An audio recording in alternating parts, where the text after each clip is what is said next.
আলাইকুম গালুস। এখন হচ্ছে আমি রান্না করব ছোলা ভুনা। আপনারা সবাই কেমন আছেন? যাই হোক, আপনারা মনে হয় ভালোই আছেন। তো ছোলা ভুনা করতে আমি প্রথমে তেল দিয়েছি, যে পেঁয়াজ মরিচ দিয়ে দিলাম। পেঁয়াজ মরিচ এখন হচ্ছে একটু নাড়াচাড়া করতে হবে।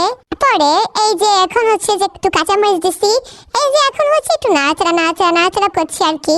এই তো প্রায় হয়েই গেছে। এখন একটু রসুন বাটা আর আদা বাটা দিয়েছি। এই যে এখন নাড়াচাড়া করছি।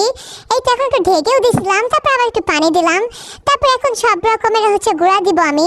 সব গুঁড়া বলতে হচ্ছে যে লবণ, তারপর হচ্ছে হলুদ, জিরা, তারপর হচ্ছে যে মা যত মশলা দিতে হয় আর কি, সব রকমের মশলাটা দিয়ে দিব। এটা দিয়েছি আর কি। এই যে এখন একটু ঝাঁকানাকা ঠিক ঘন্টন করতে হবে। এই যে হয়েই গেছে। এই তো প্রায় শেষের দিকে। এখন হচ্ছে আমি ছোলাটা দিয়ে দিব। এই তো একটু পরে এই যে দিয়ে দিয়েছি। এখন ছোলাটা দিয়ে দেওয়ার পরে এখন হচ্ছে যে আমাকে নাড়াচাড়া করতে হবে।